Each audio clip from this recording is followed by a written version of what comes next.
just we try to share anything that is PowerPoint before we start, so I know that it is working. Huh?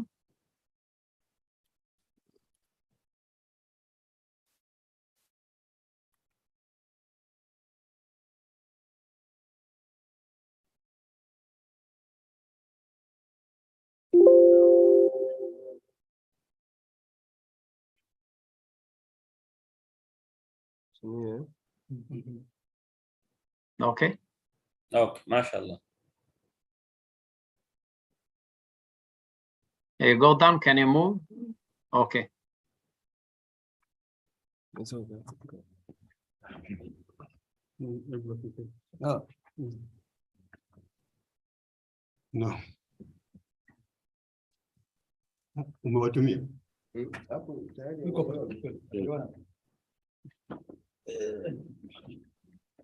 Dr. Isa, maybe you can close this documentary recovery. You can close this section, then it will become bigger. Can you close this section here beside the in PowerPoint? Close that session? Yeah. You have here close, then the okay. So now it is clear, huh? MashaAllah.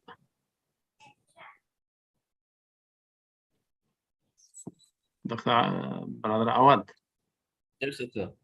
So how are you going to start now? You give another 5 minutes. We have just few audience here. Maybe can we start? No, I think we can give 5 more minutes.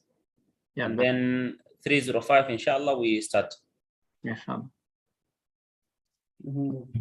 Okay. Good.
Alhamdulillah. So far, so good. So it's like we do like ready. Hmm? We do like ready.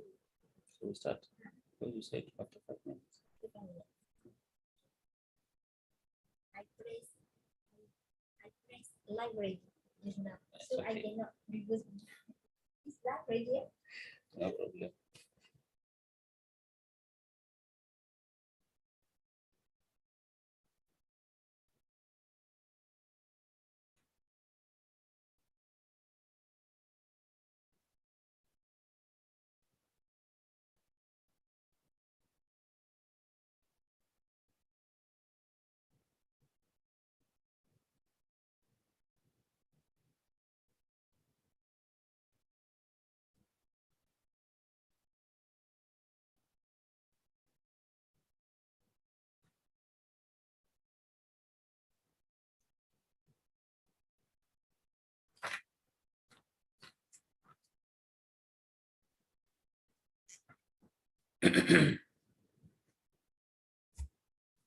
So I think, Prof, we can start now.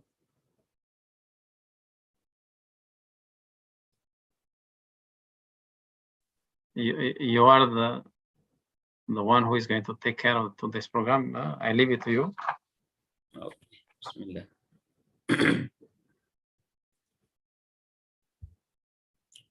الحمد لله الذي بنعمته تتم الصالحات وبفضله تتنزل البركات وبتوفيقه يحقق المقاصد والغايات.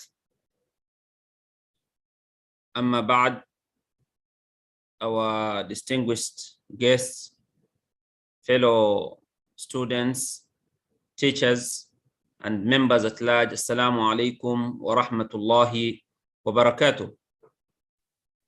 It's a great pleasure for me being the moderator of this very outstanding and unique session about the Muslim minorities in Africa, addressing the challenges and the prospects. So I will be your moderator for this session. I'm your brother Awad Muhammad, IUM student in the College of Education.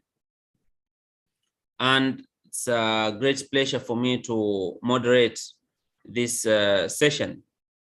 So before we start, allow me first to just give a very brief introduction about this topic, and then we will carry on. So when we look back 1,400 years back, when Islam just started, it was very new. It started in Mecca, of course, and the first Muslim group, they were meeting in Darul Arqam ibn al-Arqam, where they were having their discussions, their plannings, conducting their da'wah, what is the strategies and everything. For 3 years, the da'wah was secret. Just few people were meeting at Darul Arqam ibn al-Arqam, which was at the outskirts of Mecca, which was also a very strategic plan, because if they were to meet at the house of Uthman or Abu Bakr, who are prominent people, then it will be danger or jeopardizing the da'wah mission.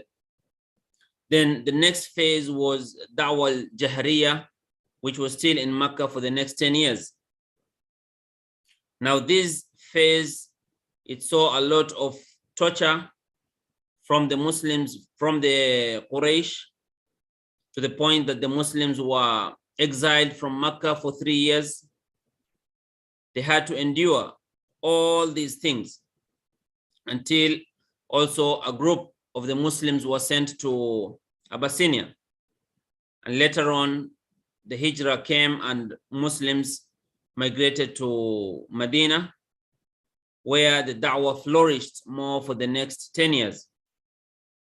So when we look at the ahkam in the Mecca, and the settings or the context in Mecca and the context in Medina are totally different. The context in Mecca, the Muslims were a minority, they were inferior. There were no ahkam about the jihad, about and so on. Most of these ahkam, they were in Medina. Why? Because the Muslims were in a minority or inferiority state. But at the later phase in Medina, then the ahkam came in and a lot of jurisprudence came in. Now that's why our scholars or our fuqaha, we are having the term called fiqhul aqaliyya, the fiqh or the jurisprudence of minorities, because we cannot apply the fiqh or the jurisprudence for the minorities as well as the majority in the same plate. That's why we can see when the torture was too much that the companions could bear no more, then we see Khabbab radiallahu anhu coming to the Prophet and said, "Ala tastansir lana, why don't you ask for victory or for nasr from Allah subhanahu wa ta'ala?" So the Prophet, being very optimistic, being very futuristic, he said, just be patient. There will be a time that Islam will spread all over, to the point that a person will not be fearing Allah, not be fearing but Allah and the world from attacking his animals. وَلَكِنَّكُمْ قَوْمٌ تَسْتَعْجِلُونَ. Just be patient, bear, this time will be over. There will be coming a time where the Muslims will be very strong. Now, when we look at today's context in relation to what I've just said about the historical background of how Islam developed in these 3 phases, then we still have Muslim minorities all over the world, in Africa, in Europe, in Asia, and so on. So what are these challenges that these Muslims today in the contemporary world are facing? And are there any prospects? Are there any opportunities flourishing within these Muslim minorities? Are there any promising future for these minorities? These and more, inshallah, we are going to discuss today in this session. And our today's session is in Africa, where we'll be having a series of sessions, inshallah, based on the region. We have the East Africa region, the South African region, and the West African region. But for today, inshallah, our main focus will be in the East African region. So without further delay, after giving this very brief introduction about the Muslim minorities and how Islam developed in the three phases until where we are today. Now it's my pleasure to welcome our speaker, who will be giving us an introduction and opening remarks, Prof. Fatmir Shehu, who is a lecturer in the Quran and the Usuluddin and Comparative Religion in the Kuliya of IRK, and he is very prominent and has great contribution in the Usuluddin as well as comparative religions. Currently, he is the Deputy Director of the International Institute of Muslim Unity, and it's now my pleasure to welcome Prof. Fatmir Shehu to give us the opening remarks for this unique session. Prof. Fatmir, the floor is yours. Please welcome, Prof. بسم الله الرحمن الرحيم والصلاة والسلام على سيدنا محمد وعلى آله وصحبه أجمعين ومن تبعه بإحسان إلى يوم الدين رب اشرح لي صدري ويسر لي أمري واحلل عقدة من لساني يفقهوا قولي. Thank you very much, Brother Awad. And Assalamu alaikum wa rahmatullahi wa barakatuhu. First of all, we have to praise Allah subhanahu wa ta'ala for giving us this opportunity to be here with you, as well as to ease everything for us to come to this very session related to Muslim minorities in Africa. And I would like to welcome especially the speakers that are here today with us. We have Dr. Juma Jibolo, this from Muslim University of Morogoro, Tanzania, as well as we have Dr. Isa Umar Malichela, Muslim University of Morogoro, Tanzania. Maybe the pronunciation of the names is a bit strange, but I do apologize. And I would like to welcome the participants who are here with us to listen to the speakers who are going to talk about Muslim minorities in Africa. That is, and this, the main theme is related to realities and prospects. Now, before we proceed, according to the program, because of our director is a bit busy because something urgently came and he apologized. So on behalf of him, I would like to welcome the speakers as well as the participants to this wonderful session that is related to Muslim minorities. As it was mentioned by the moderator, let me just briefly look at the importance of this series of lectures that are related to Muslim minorities, and that is the very aim of the International Institute for Muslim Unity here in International Islamic University, Malaysia. So when you look at the theme of this series of programs, that this is related to the challenges that are faced by Muslims in where they are minorities. And another thing that beside knowing the challenges, so what are the opportunities that they can grasp in order to maintain themselves and how they can work together. And that will be for the betterment of the Muslim community being characterized as minority in these regions, and how they can contribute or extend the contribution to humanity at large. Because that is not related only to the community of the Muslim per se, but this is related to the betterment of the community at large. Where do they belong or where do they live with? So that is very important here. And another important thing that we have to create through this minority seminars, we have to create awareness about the well-being of Muslims in these countries where they are minorities. Knowing the fact that being here in Malaysia, in the International Islamic University, so we know that we have Muslims from different parts of the world, but even when you look at the Muslims in Malaysia, they would like to know more about the well-being of Muslims in these parts of the world. So that is another important thing, that why we have come out with this program.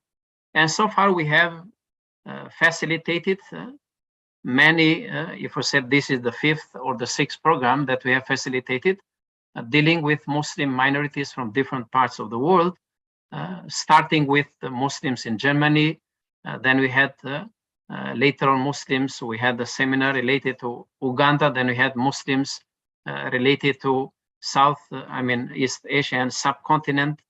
Then we had, other issues related to Muslims that where they are minorities. And we are going to continue this series of programs until we facilitate all the countries where Muslims are minority as a community. So, and of course, that is it is the foundation of Islam as a way of life.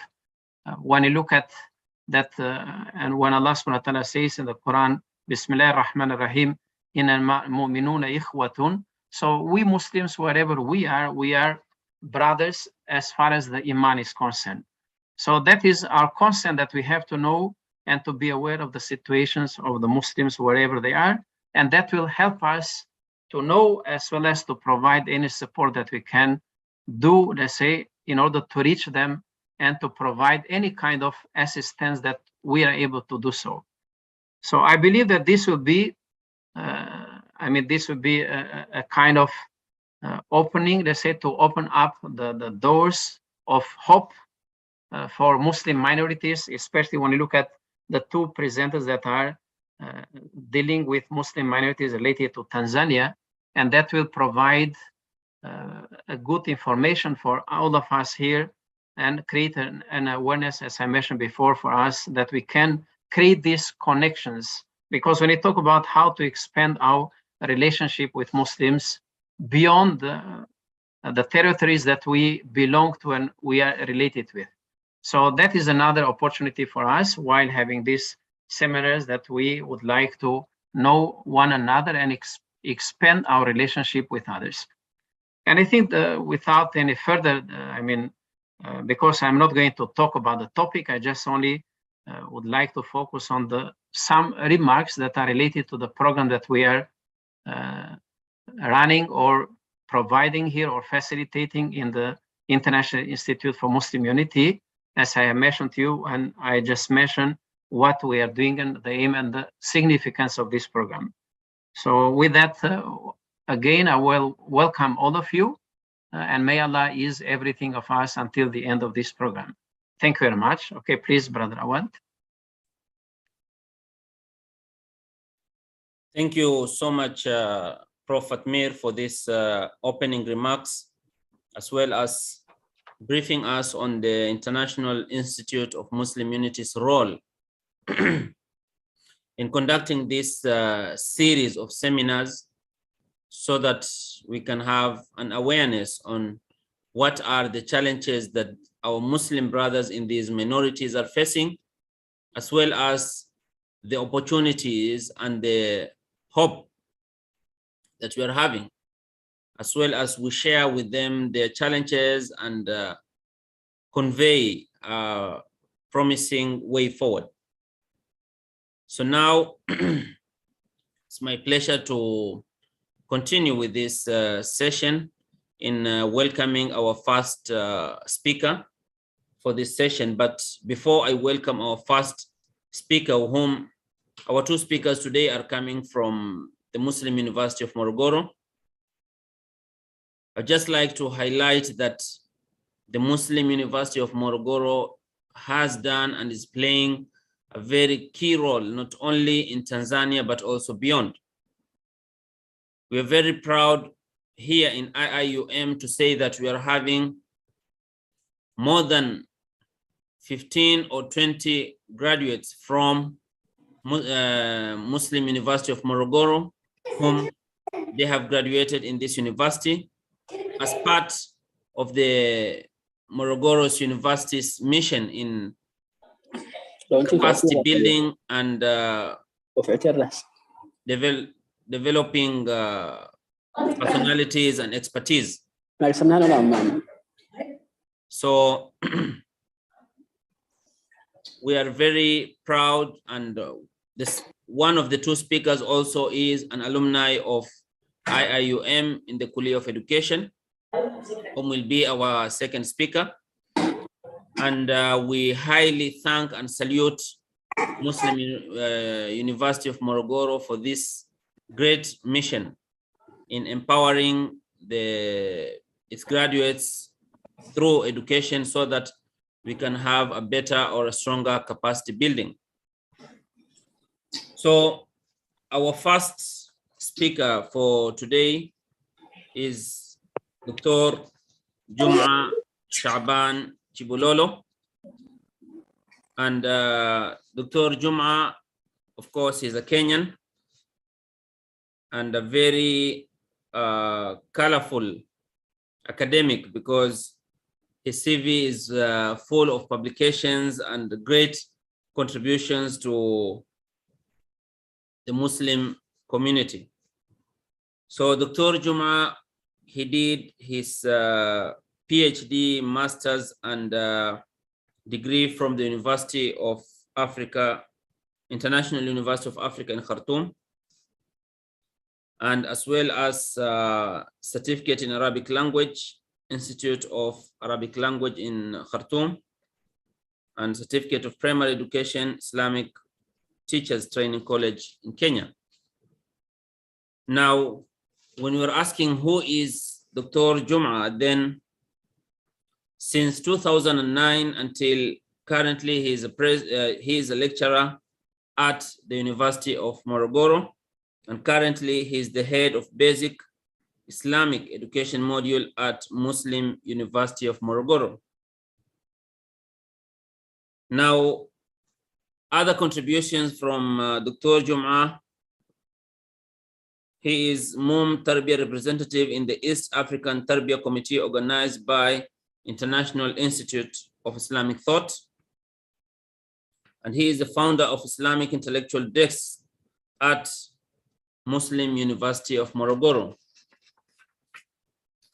Now, as I've said, Dr. Juma has a series of publications and academic contribution, but just allow me to highlight some of these contributions. So among the academic contributions of Dr. Juma is Problem Hindering Dawah in Kenya, and then Israeliyat and its effects on Tafsir al-Quran, as well as أولويات الإصلاح الاجتماعي في ضوء منهج القرآن الكريم.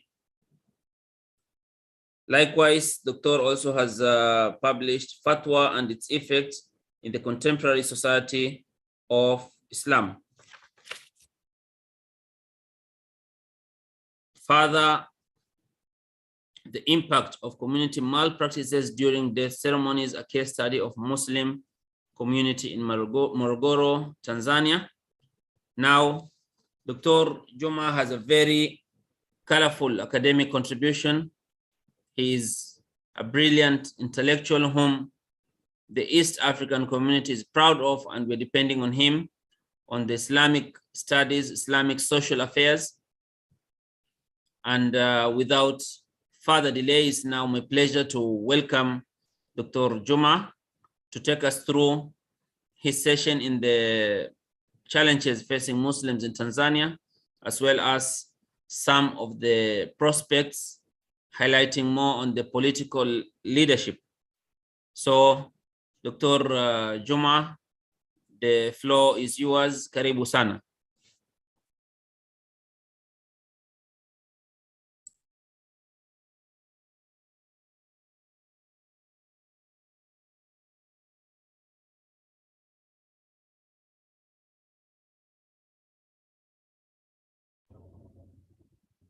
Alhamdulillah. Salatu wassalam ala ashraf al-anbiya wal mursalin wa ba'd. Assalamu alaikum wa rahmatullahi wa barakatuh. Hope you are getting me, inshallah. Yes. Okay, khair, inshallah. First of all, I'll have to take this opportunity to thank IIU. Is it IIU or Malaysian University? IIM. For this initiative. IIUM. Yeah. The Prophet ﷺ said that man lam yahtam bi amr al-mu'min falaysa minna. Whoever does not is not concerned about the Muslim affairs, not among us. So this is a very good initiative that is going to boost the morale of those ones, especially for those of who comes from Aqaliyatul Muslim, to have the awareness of contributing a lot to the society so that they should change the society for the benefits. In fact, brother, our doctor, who is about to be a doctor, inshallah, he has said a very important thing concerning the first hijrah. This first hijrah has got a very, very important knowledge that, or reflection that we need to reflect upon it as Africans. Because we find out that Islam came to Africa before even going to Medina, or even Taif, that is next to Makkah. But unfortunately, you find out that up to this particular moment, the spread of Islam in Africa is not all that good. It's not all that promising. So it's something that we need to reflect upon it and ponder upon it and see how we can come up with the strategies on how to make sure that Islam spreads in most parts of Africa.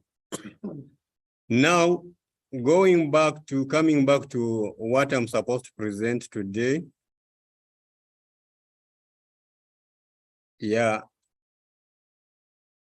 it's about dilemmatic context of the Muslim shares in the political leadership in Tanzania. Why choose this topic, dilemmatic? It's because of the situation that, in fact, the Muslims are facing Tanzania since independence up to this particular moment. Of course, you are not going to deal about the current situation whereby the new president took over. She has just finished 1 year. So we are not going to talk about it. We are only going to talk about from the time before independence, time of the first president up to the President John Magufuli. Presentation objectives outline is going to have an introduction to Muslim political status before colonialism, Muslims political status during colonialism, Muslim political situation after independence to date, and then conclusion. Sorry, Dr. Joma, kindly please just enlarge your screen so that the presentation can be clear, inshallah. Okay. You know, the problem is that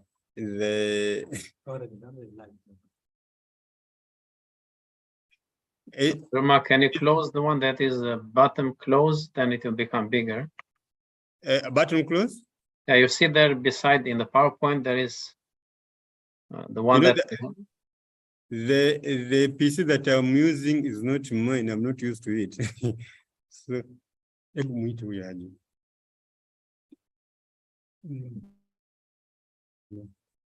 Okay, just proceed. Can you move the slides? Because when you talk, are you able to? Yeah, as I keep on presenting, you can hear. No. So at the end of this, the objectives of the presentation, at the end of this presentation, we expect each of us to at least be able to explain the population of Tanzania and its social setup, to discuss the role of Muslims in the decolonization of Tanganyika, to tell the root of the law participation of the Muslims in a political administration,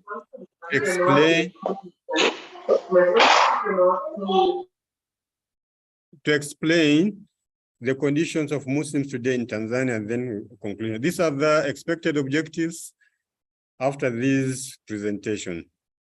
Introduction. Tanzania is among the countries made up of many tribal ethnic. Dr. Juma, sorry for the interruption. Can you take Okay. us through with the slides, please? Because we're just still in the first slide. So while you are presenting, just take us through. For example, you are now, I assume you are in the third slide. Yeah, it's not being seen there. No, what we are seeing is just the first slide and the topic. Okay. So maybe you can just click on the second slide and then the third while you are presenting, inshallah. Okay.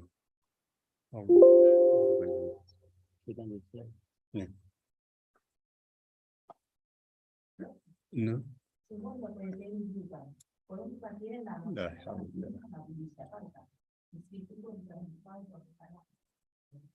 Is it seen now? Not yet. Just click on the second slide and then it will appear. I've already clicked it. Well, with us here, we can just see the first slide.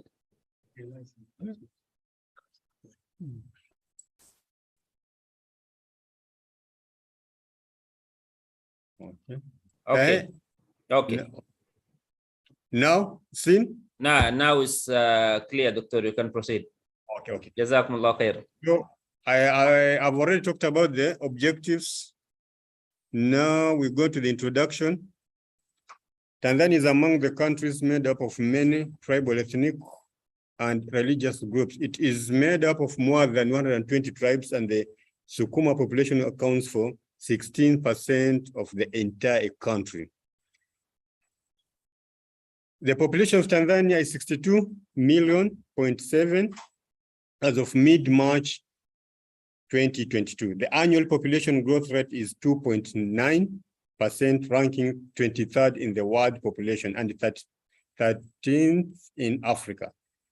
The total fertility rate is 5.0 and the birth rate is 36.2% per 1,000.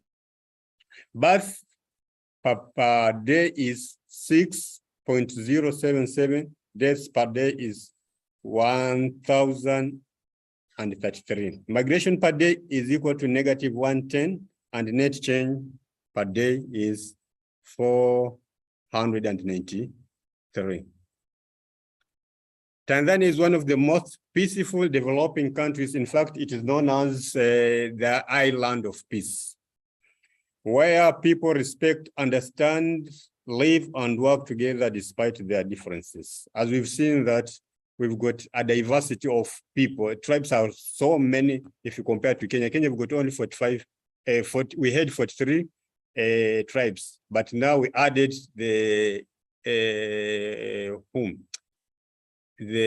one from southern Tanzania, Makonde, are now recognized as a tribe in Kenya, and also the Pembas who are also in Mombasa are also now recognized as Kenyan tribe. So it adds up to 45.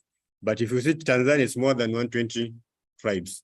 But with all this, they live peacefully, they interact, socially they've got no problems.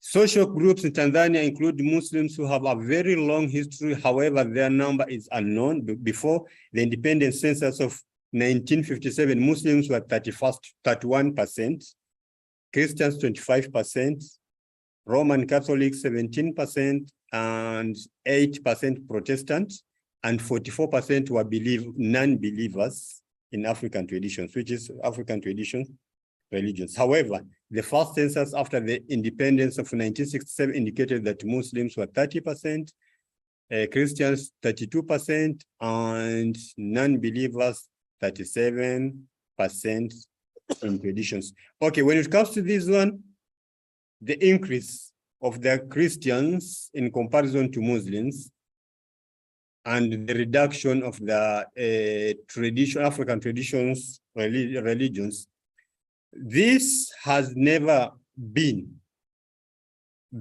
accounted by the government. This has never been accounted by the government, and thus the authenticity does not come from the government. And there's nowhere in the government whereby you can say that there was a massacre where Muslims were killed to show that the Christians have improved and the Muslims have decreased.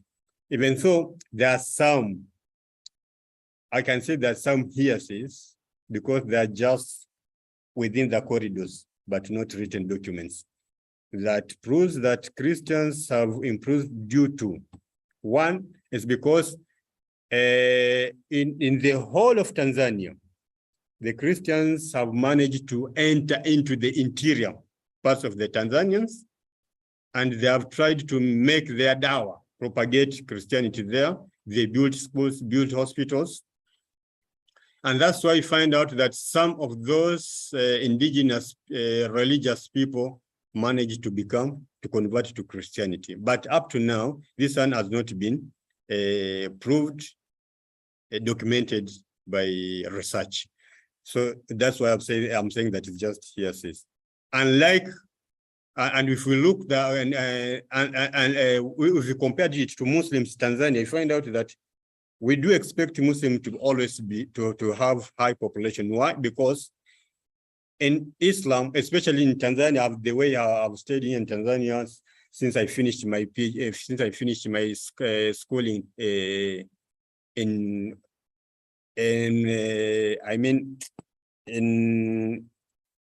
Sudan, I came directly here to Tanzania, and I found out that in Tanzania, polygamy is something very normal compared to Kenya, whereby you find out even a very small, a young person having 4 wives, 3 wives.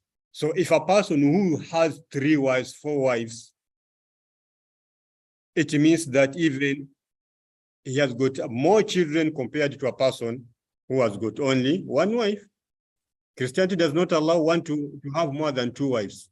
How comes that now that the population of these people with more than wives is reducing, while the population of the people with 1 wife is increasing? So these are question marks that it needs also to be answered.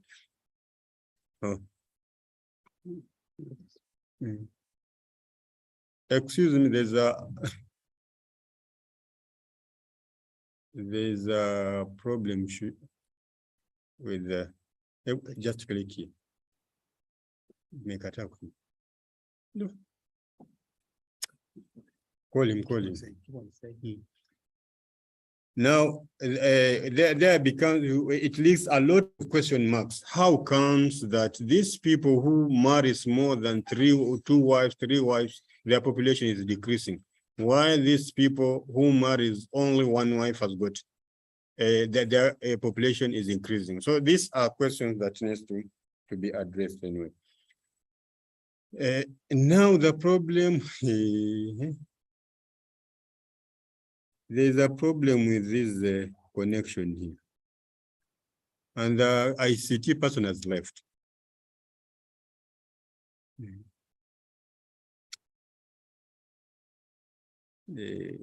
Please, okay, well, I'm back to the new. So, despite this, it is now, despite this, it is now claimed that Christians make up to, leave alone that one was saying that it was 32.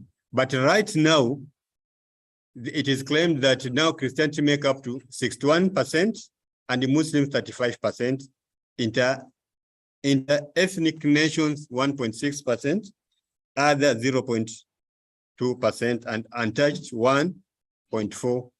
This world population prospects in 2019 and US Department of State.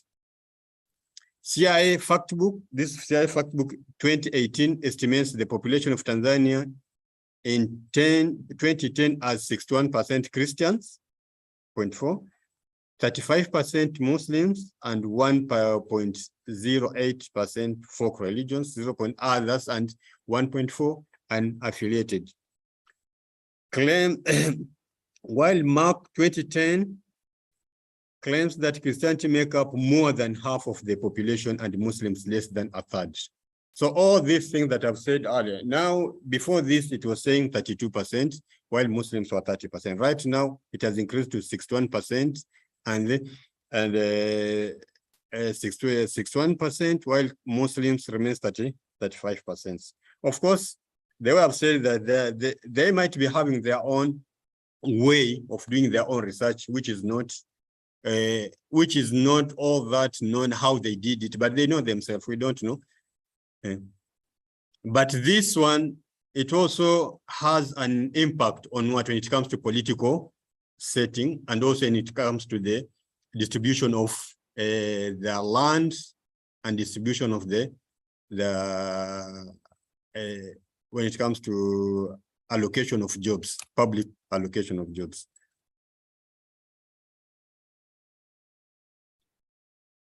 Whether Muslims are the majority or the minority, their reasons for fighting for independence in Tanganyika are undeniable. So, despite all this, but when if we go back to the struggle of independence in Tanzania, it is traced back to the Muslims. Muslims believe that their political and social disadvantages could be eliminated after independence. They assume that the new independent leadership could recognize them as respect them, honor them, value them, and listen to their demands. Before independence, the first people to colonize Tanzania, they were the Germans. Fortunately, the Germans, when they came to East Coast, or when they came to Tanzania, it was very organized because of what? Because Tanzania, the east of the coast of Tanzania, they were using Islamic mode of teaching. So in fact, even everything they were writing using the Arabic words. The Kiswahili itself, even the languages, they were writing using the alphabets, Arabic alphabets. And in fact, they were very organized. Marriage system, it was very organized. Ceremonies, they were death ceremony, everything was very, very organized. So when these people came, they found out that since these people, they were educated and they were organized, they were now taken, as administrators during the time of the Germans.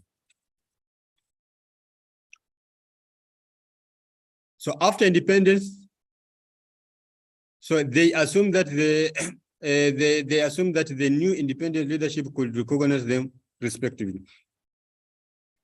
After independence, their involvement in political leadership is minimal. Many questions can rise. What were the roots of Muslims less represented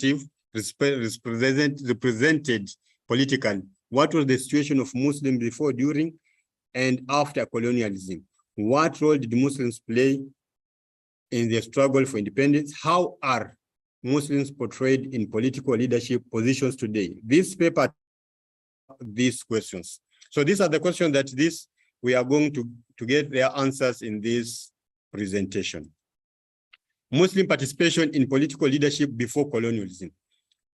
As I tried to explain before we came to this slide, evidence of Muslim presence and dominance is abundant along the coast of present-day Tanzania. The presence of mosques on Shangwa, Pate Island. Pate Island is not in Tanzania. Brother Howard knows this, it's in Lamu, Pate Island, and the presence of the oldest mosque buildings, Kimkazi in southern Zanzibar, dating to 1007 AD, support this claim. So during all this time, it means that on the east coast of East Africa, or the coast of East Africa, it was very organized. Ibn Battuta's visit to the East Coast he felt at home in Islam because he found a well-established Islamic state. And that's why in the introduction, when our professor said that innamal mu'minuna ikhwa, there is where what exactly Ibn Battuta felt when he came to the East Coast. He was well received, and he found out that the place was very, very well established. The state was well established, and in fact, it had streets. So Muslims were an influential community in Tanganyika, and the inland spread of Islam intensified during Oman dominance. The inner part of Tanganyika was exposed to Islam in areas like Tabora, Ujiji, and Kigoma. And in fact, its effect is still felt up to this particular moment, up to now. Many local rulers converted to Islam and cooperated with coastal Muslims. So why did they? It was easy for them to convert to Islam. And up to this particular moment, Islam is a very easy religion, because you find out that African way of life, they used to believe in at-adud al-ziwaj, whereby they had more than 10 wives, others up to 30, whatever. So, but when Islam came, it did not tell them that that is wrong, but it only told them you are supposed to limit to 4. And that's exactly what happened from, especially where I come from. I come from western part of Kenya, from a royal family, the kingdom, or the Wanga kingdom. The same applied to my own grandfather had more than 5 wives. And we can say Malakata Iman, the other ones, because whenever they used to go, they were given as gifts, the way the Prophet ﷺ was given while he was given Maria to Koptia. So this attitude and also the idea of shura, all these things are also found in the African way of life. It made it easy for these leaders to convert to Islam. So many local rulers converted to Islam and cooperated with coastal Muslims. Muslim participation in political leadership was high and respected, the way I've said earlier. So the root of Muslims' lower participation in political leadership. So it's rooted back in colonialism. Muslims were marginalized at the expense of Christianity because Christianity was the state religion. You know, when these people came, the colonies, they do not, in fact, when the early explorers, when they came to Africa, they came to pave way for colonization, and they were religious men. So when they came, after exploration, they went back. It's when now the scramble and partition of Africa came into being. And so when these people colonize these countries, they colonize it through the Bible or through religion. So due to this, Muslims were marginalized at the expense of Christianity because Christianity was the state religion. So the Germans did not initially discriminate against Muslims. They offered Muslims education and employment in the military and the public offices because they found the Muslims were already educated and they were organized. So they found it easy to use them rather than using people who are not educated. So the Germans hired Swahili servants to escort them to the islands. The majority of the servants were Muslims from the coast. They hired the subordinates, administrators, akidas, and Muslim soldiers were important in allowing Islam to spread inland earlier than in Kenya and in Uganda. Muslims were involved in political leadership. German schools along the coastal areas were taught by hired Swahili people who were Muslims. The Sufi Kadria and Shadhilia were activists and opponents of German rule in Tanganyika, and all were Muslims. So these ones, of course, they were not the Sufis and the Kadria and Shadhilia. Those were employed by the Germans, but they were opposing the German role because of what? Because the Germans were trying to spread Christianity instead of what? Of just the colonization.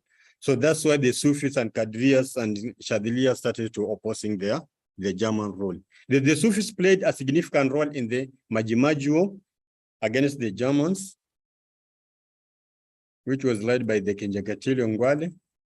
The church informed the German ruler that is here. It's when now the problem started. The church informed the German ruler that Muslims were dangerous and an obstacle to colonialism, and the Germans began to discriminate against Muslims. And this ideology came from the Britons. When the British now, the British had colonized Kenya and Uganda, and found out that what was taking place in Tanzania, it was that most of the jobs administrators were now Muslims. So the Britons felt the hate. So they started convincing the Germans to make sure that they do away with the Muslims. So there it's when now the idea of leadership now started being slowly being taken away from the Muslims. The government proposed a strategy to marginalize Muslims in 3 areas. First, to impose sanctions for preaching their religion to increase their numbers because they were difficult to govern and they hated Christianity harassment through government, which is wrong. Muslims never hate Christians. And this is proved by what? By Muslims who chose Nyerere to lead them towards independence. If really the Muslims had hated Christians, they would not have accepted their first president to be Nyerere. So this was just propaganda being used in order to do what? To deny Muslims their rights. Second, to marginalize them in education. To achieve this, the colonial government adopted a policy called the Africa Education Policy, which gave the church the right to provide education, and government responsibility was eased by running the cost of church-owned schools. Brother Awad will agree with me that if you go to Rabai Mpya, especially the outskirts of Mombasa, you find out that most of those areas are Christian-dominated areas. Why? Because of this. In fact, even I myself am a product of a Christian school. I learned in St. Peter's High School. So these schools divided during independence, they were divided into 2. There are those ones which remains as seminary schools, and those ones now which were known as missionary schools. So the seminary schools up to date, they don't allow any other, they don't allow Muslims apart from Christians only. But missionary schools, they allow. I'm also a product from the missionary school, St. Peter's High. So this could facilitate. So now these missionary schools now, they are being sponsored by the government. Salaries and everything comes from the government, unlike the Muslim schools. Muslim schools, they are being sponsored by local people and the owners of the schools. Now we find it even very hard to run the schools. So this was another strategy that they used. This could facilitate the baptisms of Muslims, and missionary schools were important tools for Christianizing Muslims. And that's exactly what happened whereby now most of the people could not learn unless they convert to Christianity. And that made us, the Muslim in Mumias, to come up with a primary school and a secondary school, which is up to now is existing, known as Muslim secondary school and Muslim primary school.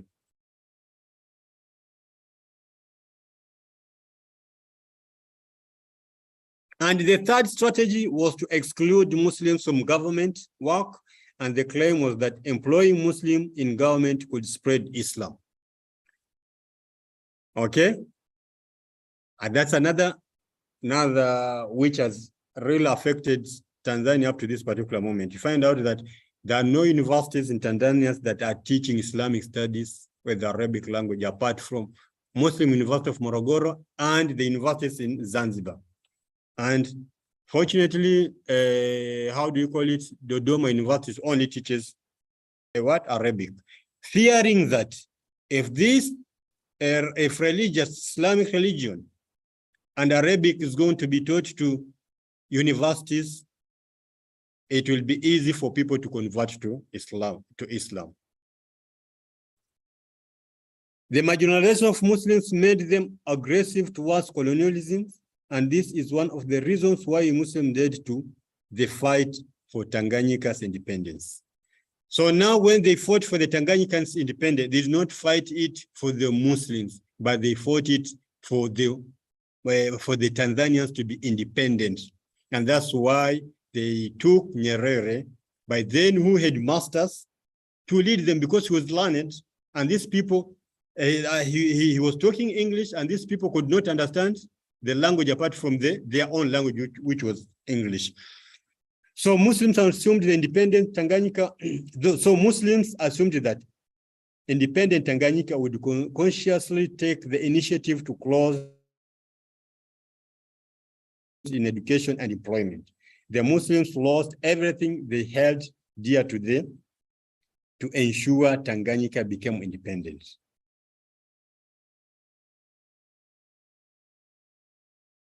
Muslims had a well-structured and organized tricks and strategies used to hinder Muslims from political advancement. Muslims had a well-structured and organized system of life established by Muslim Arabs along the coast of East Africa, from Mogadishu, Somalia to Sofala in Mozambique.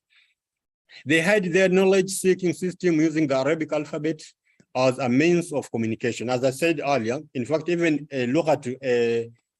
Kiswahili, we used, in fact, I also saw my brother, while I was learning madrasa at an initial stage, he used to communicate with my teacher, madrasa teacher in Kiswahili, but using the Arabic alphabet. So they were more, they were more civilized than the rest of the indigenous people. And as a result, the formation of political parties in Tanganyika towards independence was also initiated and led by them, Muslims. So had the urge to liberate Tanganyika from the colonial yoke. The early TAA, Tanzania African Association Party, led by the old German educated elites, Mwalimu Thomas Plant, was the president, and Clement Mohammed Mutamila, secretary, was inactive and therefore needed young blood to take charge. So Abdul Wahid Sykes and Hamza Mwapachu staged a coup and took the responsibility. The colonial government felt the heat was growing to relinquish the direct rule of the native peoples, and therefore began to devise ways and methods to indirectly deny the chance to the Africans. To implement their strategy, they came up with the Tanga strategy in 1958. The strategy was to hold a legislative council, which is mostly known as LEGICO, elections on a racial basis.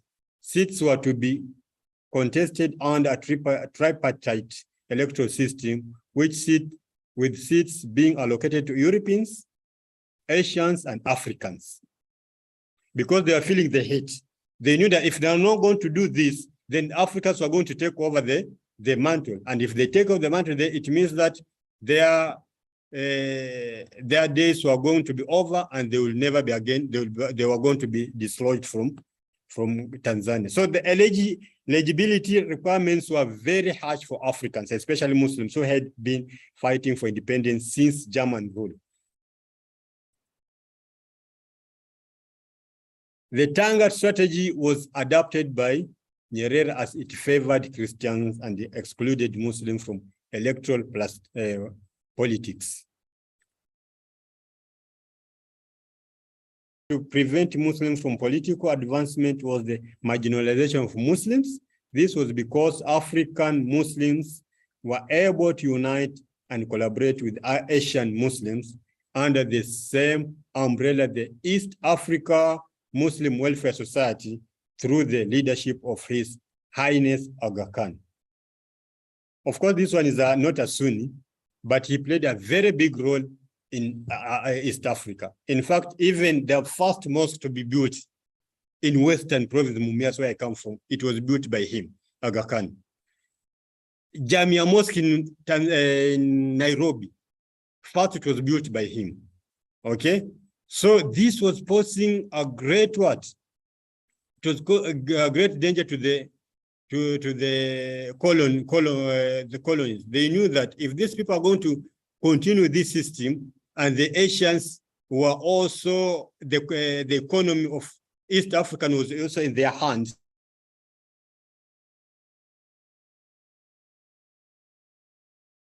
Hospitals and schools, which in return, it was going to be vice versa.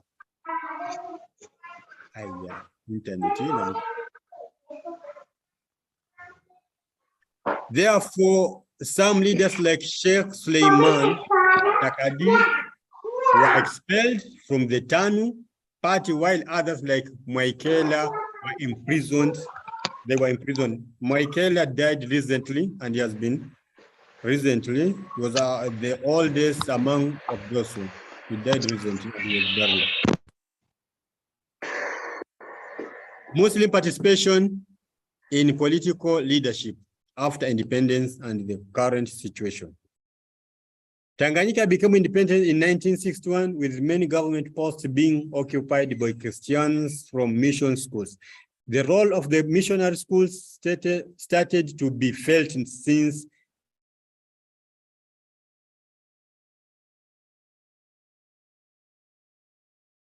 favored fellow Christians at the expense of Muslims, according to the famous writer John Peter Van Bach in his book, Development and Religion in Tanzania. According to Silverlon, quoted by Professor Njozi, many public offices, those of MPs, were held by Catholics, and in the 1970 elections, 75% were Christians, and of the 75%, 70 were Catholics. The account was found in the archives of the White Fathers in Rome. Imagine, in the White Fathers were in Rome.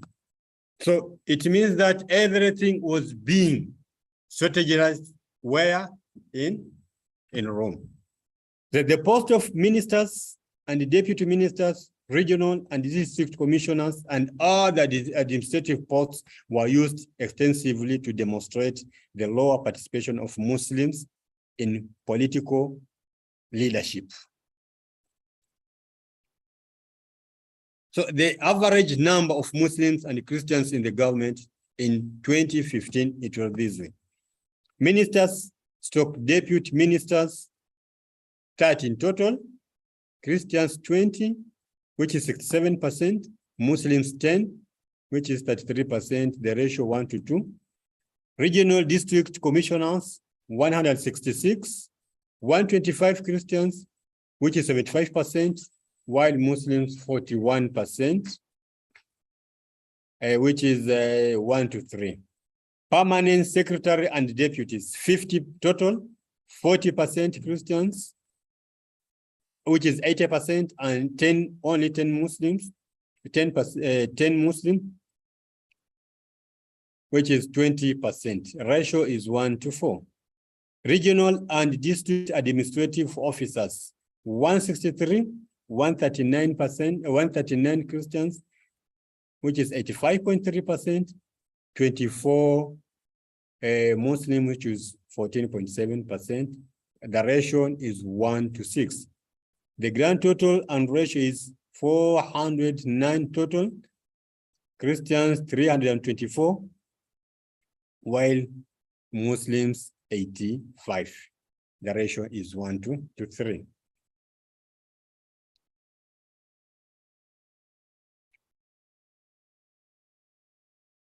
So, conclusion.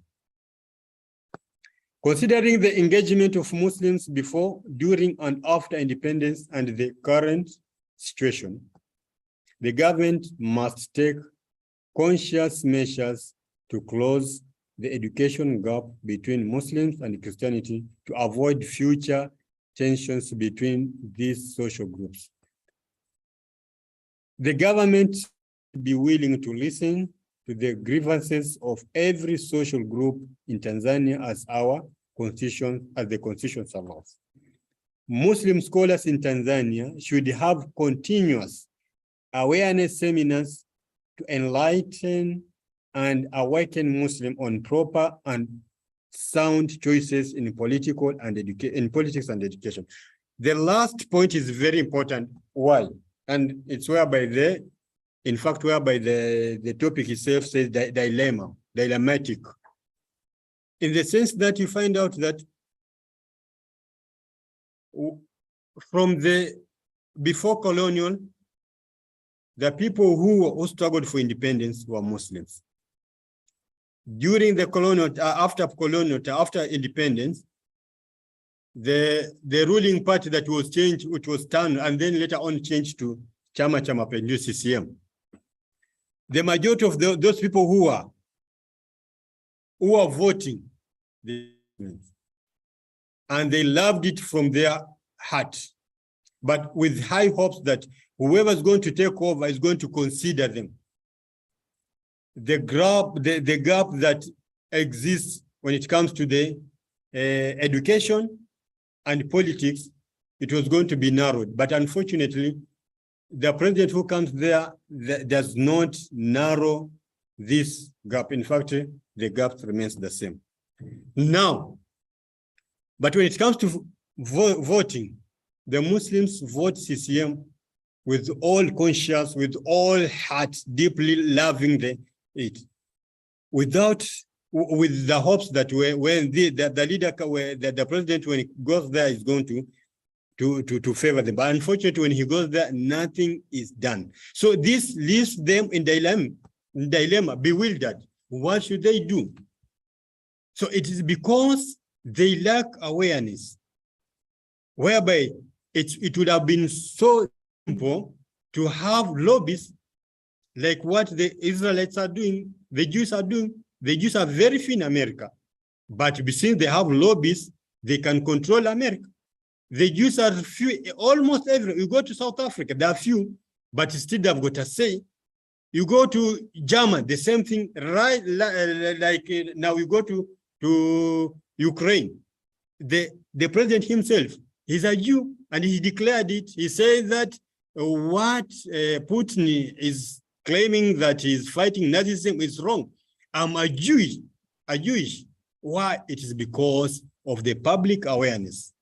They don't do things because they do. They do it strategically. So this last point is very, very important, whereby Muslim scholars are supposed to come up with several seminars to impart awareness to the Muslims, and also to teach them the importance of knowledge, so that they should come up with so many competitive schools, not just schools, but competitive schools. And in fact, if it's possible, those teachers and the headmasters and the directors of these Islamic schools should always have seminars, continuous seminars, to raise the status of their school, so that the students or the pupils who are going to graduate from those particular schools, they should have an impact in the society.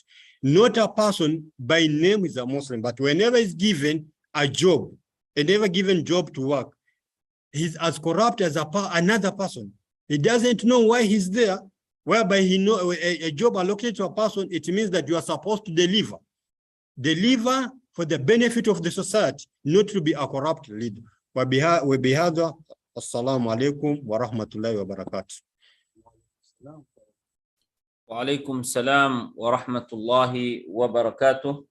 جزاكم الله خيرا دكتور Juma Chibilolo for this great and wonderful presentation, highlighting the political, the dilemma that's facing the Muslims in Tanzania, as well as highlighting the statistics and numbers of the Muslims in Tanzania, their participation in the government and the civil societies, the role that was played by the Muslims in attaining the independence of Tanzania, and the immense contribution that the Muslims in Tanzania are contributing. And at the same time, the marginalization that was intended against the Muslims, to not allowing them to be taking part or taking a central part in the government, running of the government, being marginalized in the education, as well as in the civil appointments, where a landslide of the appointments is given to the Christians and very few governmental positions is given to the Muslims. Now, all these are part of the marginalization to ensure that the Muslims are not taking a key role in the government running of the government. Now, the last point that Dr. Juma has highlighted about the role of the Muslim scholars in Tanzania in having a continuous awareness about the issues that are being facing the Muslim community at large. It's unfortunate that even further among the Muslims, they're still divided based on the sects, based on other affiliations, which is unfortunate. But then we are hoping that the more awareness that our scholars are going to create, the more voice for the Muslims is going to be heard, and the more Muslims are going to be taking a center stage and shaping not only Tanzania, but Africa and the whole world, taking integral part in it. So once again, thank you very much, Dr. Juma Chibulolo, for this wonderful presentation and taking us through the role of the Muslims in Tanzania before independence, during independence, and till where we are today. So before I go to the second speaker, I'd just like to highlight that in terms of the religious harmony in the East Africa, there is a very good religious harmony between the Muslims and the Christians. There's no any tension. The Muslims and the Christians, they have been together before even independence until to date.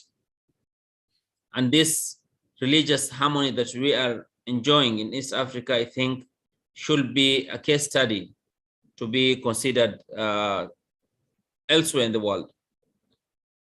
Specifically in Tanzania, where they are very lucky to have 3 Muslim presidents in the range of 6 presidents that they have had.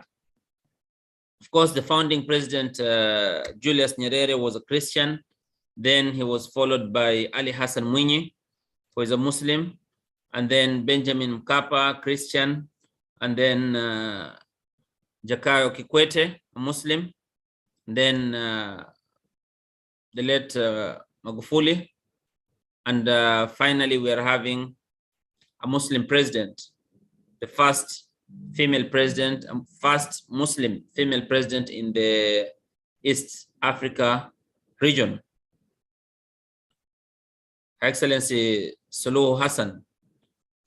So Uganda also, they've had Muslim president, but we in Kenya, inshallah, we're very optimistic that we are going to have a Muslim president very soon, inshallah.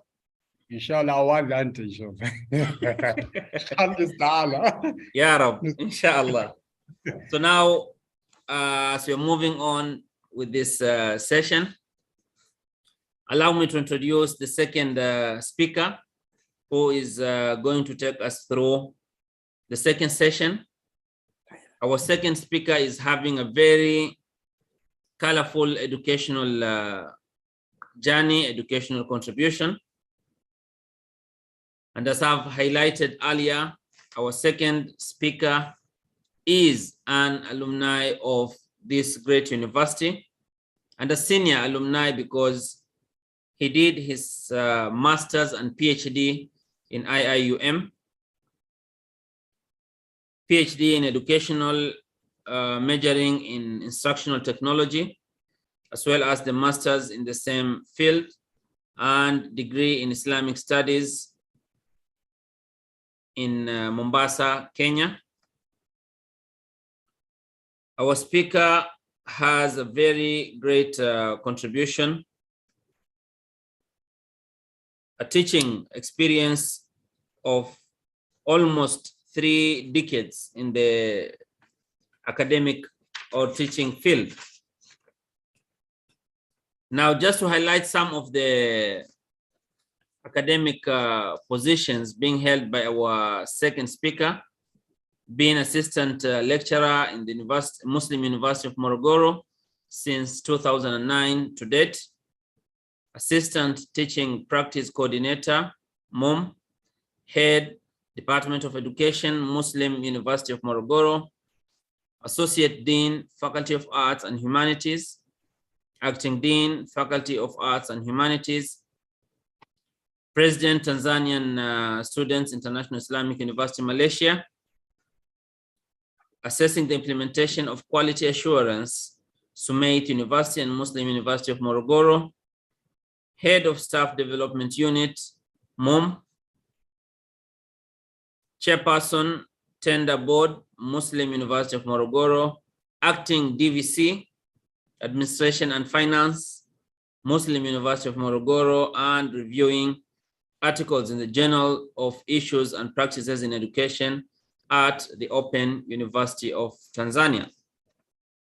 Now, some of the research and publications from our speaker, because he is very active in the research and the list is so long, but if you allow me, Doctor, to just highlight some of these great contributions. One, students' participation towards instructional technology course, International University of Malaysia, a measurement model of students' participation in team teaching, Kulia of Education, IIUM, integration of computer-related technology into instructional practices at higher learning institutions in Malaysia. Despite the odds, integrating technology in its absence, investigating the use of Web 2.0 tools and student cognitive engagement in selected Tanzanian higher learning institution, the impact of globalization on knowledge, on language of instruction in the developing countries, and experience from Tanzania. And of course, our speaker is not only an academic, but is also good in football, a black belt holder in the karate, traveling, reading, learning languages, and he is a multilingual. So with that very colorful introduction of our speaker, who is also my mentor, and we are very proud of him. Our second speaker is Dr. Isa Omar Malichela, Abu Umar, and I'm very proud and honored to be welcoming him for this session. So without further delay, it's now my pleasure to welcome our second speaker, Dr. Isa Omar Malichela, to take us through this second session. فليتفضل مشكورا مأجورا. Dr. Isa, karibu sana, the ball is in your court. شكرا جزيلا يا أخي. بارك الله فيكم. Dear brothers and sisters, السلام عليكم ورحمة الله وبركاته. أهلا وسهلا ومرحبا بكم. I'm so happy to have this opportunity to share an experience from Tanzania with my colleagues. Actually, I miss Malaysia because I was there for a number of years. So hopefully today, although we cannot touch each other, but you can see each other, you can hear also one another. Alhamdulillah. So brothers and sisters from IIUM, I'm missing you. Hopefully one day we'll meet there, inshallah, physically. Inshallah, inshallah. Brother Awaz, thank you so much for your invitation. And best as it can be seen, my presentation is in line with the previous presentation, because we are in Tanzania and we are in the same university. We are interacting with the situations, the people, norms, and the like. So we are having a lot in common. So what I'll do, I'll not talk so much so that I can favor room for contribution, comments, and the like from the rest, because the major idea has already presented by my brother, Umar. So I'll just add something just to cement it, just to emphasize on what is really happening in Tanzania as a matter of sharing knowledge and ideas and norms and the like. All right, Tanzania is, alhamdulillah, in previous East Africa was made by 3 countries. As you can see, Tanzania, Kenya, and Uganda. I can see, if I'm not mistaken, Professor Siraji is available, I guess, in this conference, if I'm not mistaken. So these are the major countries formed East Africa. These 3 countries actually have a lot in common, although there are some differences as well. But we have some tribes available in Tanzania, available in Kenya, available in Uganda, and the like, right? So we have a lot in common. Minorities, Muslim minorities in Africa, realities and prospects unexperienced from Tanzania. Said already, but I just want to add something a little bit. All right, just to start with, according to Lomia, this guy wrote about the continent, a Muslim population in African continent. To him, he categorized into 3 categories. The first one is known as a clear and undisputed majority of population. That is the first one. The second one is undisputed minority of population. And the last one is a sizable part of the population. All right. Now, to elaborate the 3, I think this one is in line with what I want to share with you. The first one, a clear and undisputed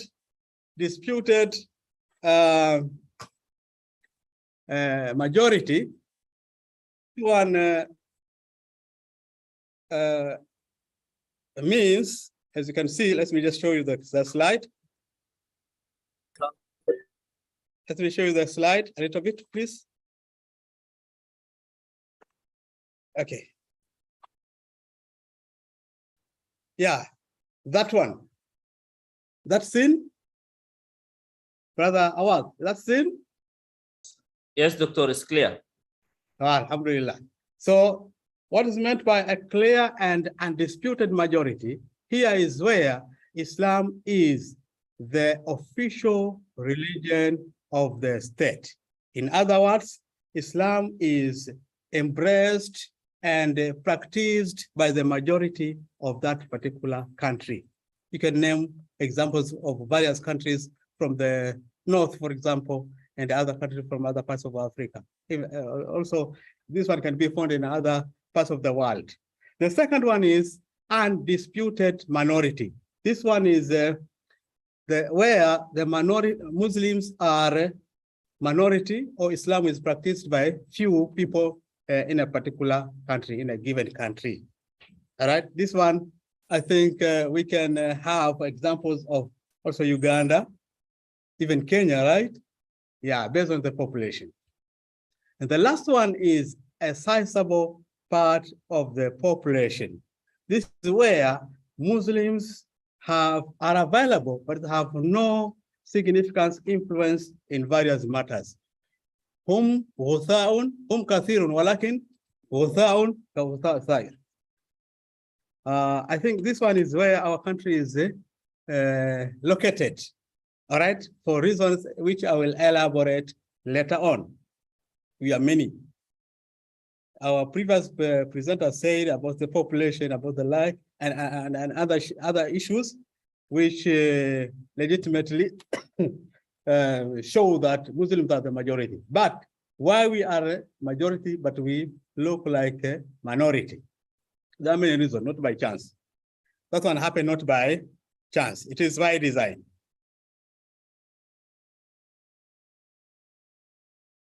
Okay. I wrote there, what is the status of Muslims in Tanzania? Of course, regarding those three categories, Muslims are in the third position, sizable majority. These people are there, but they're not having influence. And why are they in that situation? Not by chance, as I said. Look at the following issues. The existence of Islam in Tanzania first. All right. Islam, based on the research and the previous documents, has come into existence in Tanzania since the 8th century. All right, 8th century AD. But Christianity in Tanzania actually is new. Why? Because it came into being on the 18th centuries after Islam was there. So Muslims were there, all right, doing whatever, impressing Islam, practicing Islam in their daily activities. But Christian came into being 10 centuries later, but they came with many strategies, as we can see. All right.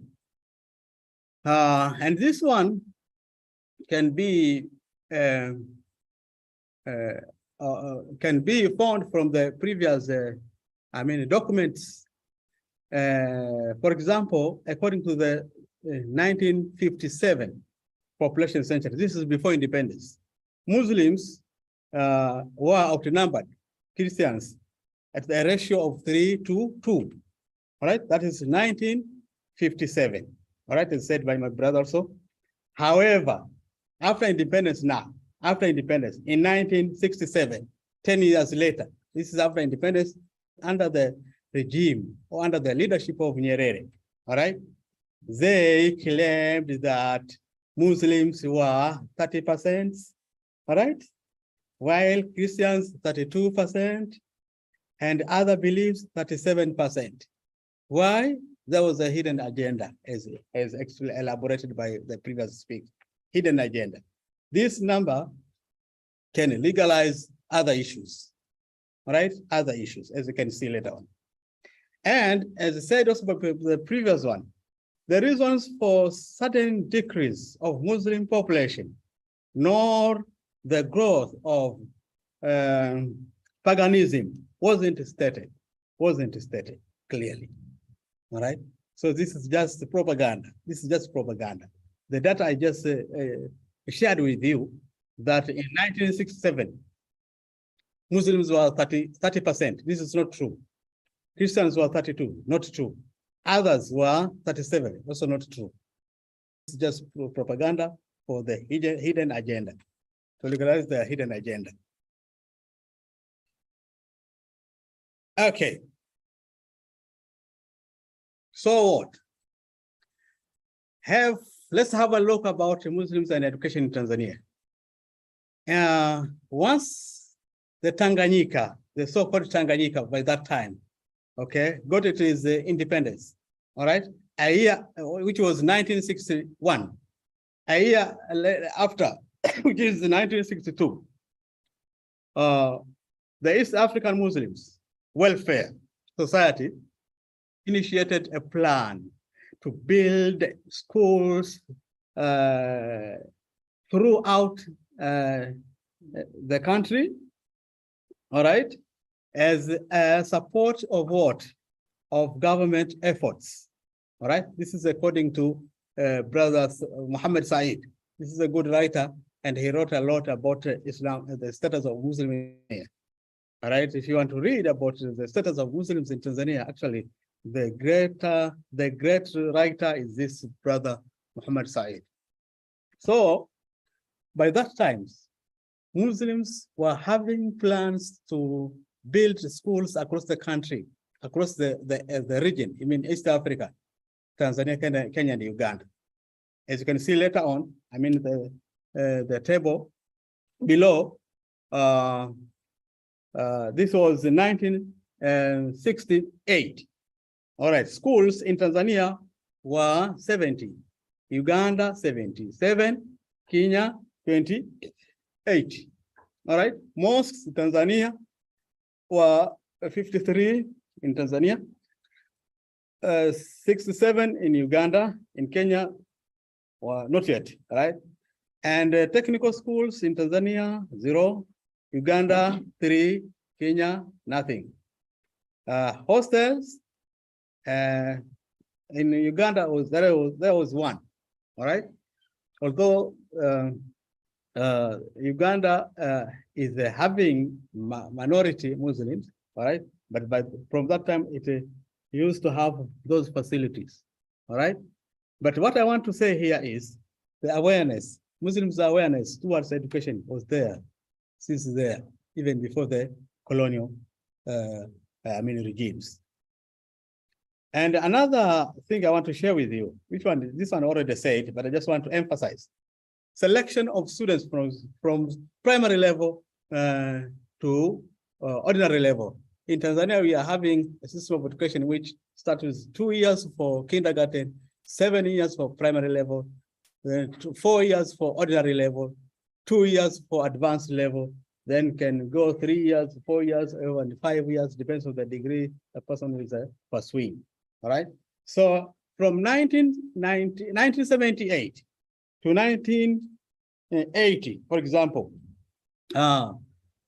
the total number of primary school students, I mean, those who are selected to join Form 1, all right, was 950. Oh, this slide is not there. Let me share with you, please, so that you can sing the same song. All right, down one there. It's going to be C. So the first year, 1978, the total selected of the students, number, was 956. This one is, but Muslims were selected were only 216, representing 23%. You see, although the majority were Muslims. So these are the strategies led us to the situation we are now. It is not, as I said, it's not by chance, it is by design. All right, and the other numbers, as you can see. So what do you want to say here? In 1967 census, Muslims in Dar es Salaam region, this is the city, a business city in Tanzania. Muslims percentage was what? 67, all right? However, this great percentage, once they were selected to join Form 1, the percentage dropped to 23, as you can see. So that one did not happen by chance, as I said, it happened by design. All right.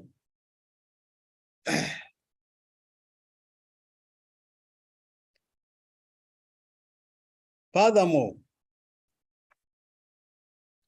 distribution of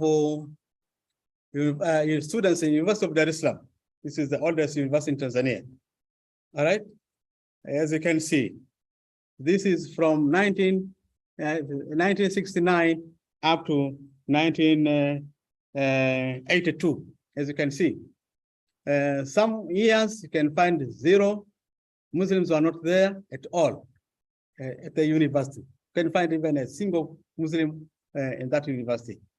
But all in all, what I want to say here, since the independence to date, the percentage of Muslims in various universities, public universities in Tanzania, cannot even exceed 30%, although we are the majority.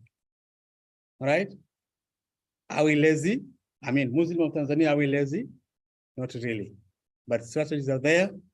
And you can see, we have now having the 6th president, but as it has been said by the previous speaker, there is a relationship between the government and non-Islamic movements to suppress Islam, okay, to marginalize them, okay, from various matters, for example, from education. Once they minimize the number of Muslims in education, so that they can legalize that, because Muslims are not educated, they cannot even be employed in various administrative posts. This is what is happening to date. Even if you become a Muslim as a president, it is very difficult to change the entire system, because you are surrounded by almost all, in each department, each area, each position, by the non-Muslims. So you cannot do over the night. But what we can just motivate ourselves is ولا تهنوا ولا تحزنوا أنتم الأعلون إن كنتم مؤمنين إن يمسسكم قرح فقد مس القوم قرح مثله وتلك الأيام نداولها بين الناس. This is what we can just motivate ourselves, that one day, yes, inshallah, as long as we keep on struggling using a variety of strategies towards the goal, which are well known by every Muslim, inshallah.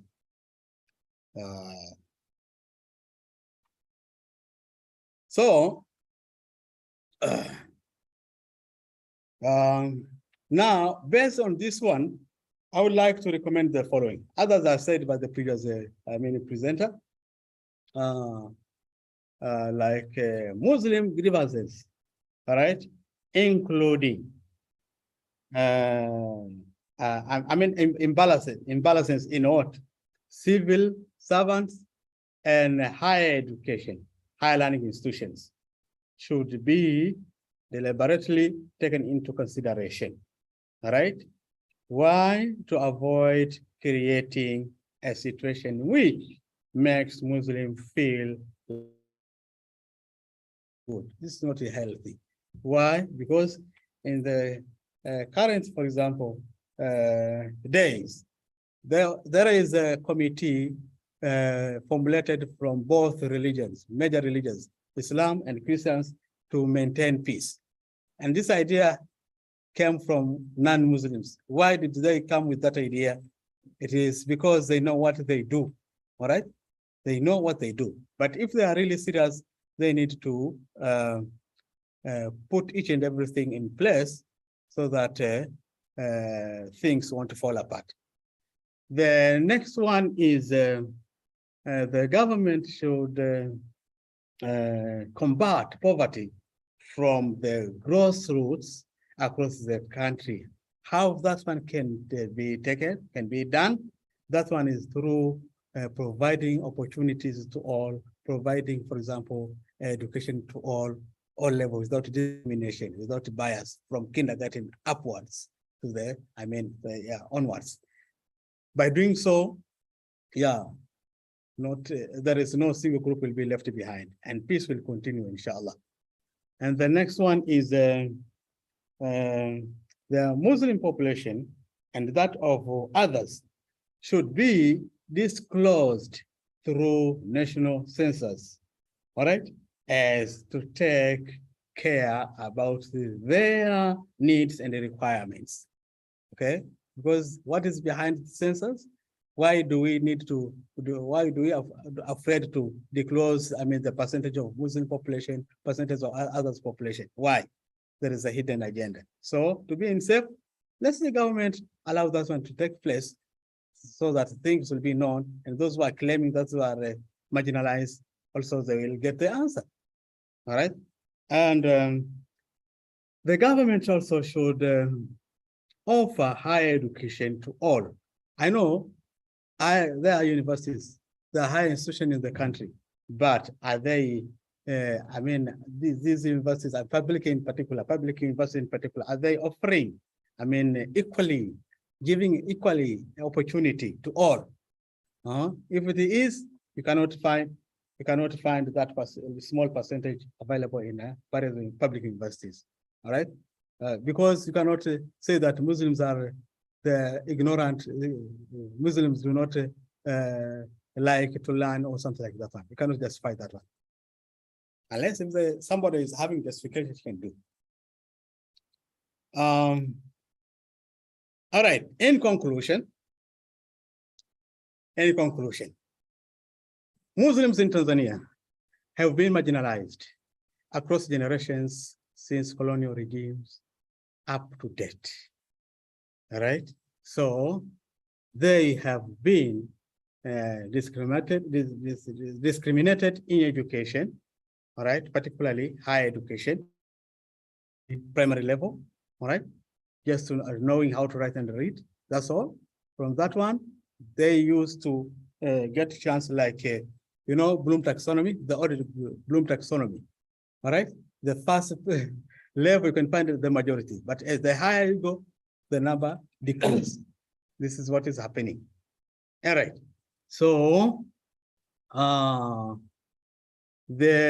ratio between Muslims and others is about 1 to 7. For example, in the previous regime, the 5th president, for example, you can find one, among the ministers, for example, you can find very few Muslims who are given that position. So what is the reason? Muslims are there and they're educated. We have professors, we have PhD holders and the like. What is the reason? Are they not Tanzanians? This is not fair. All right, so in order to keep peace, all these things should be put into consideration. What else? Okay, so they are not equally involved in various positions. This is not healthy for the growth and the sustainability of the country. All right, this is what I have in mind. Thank you so much. Wabillahi tawfiq.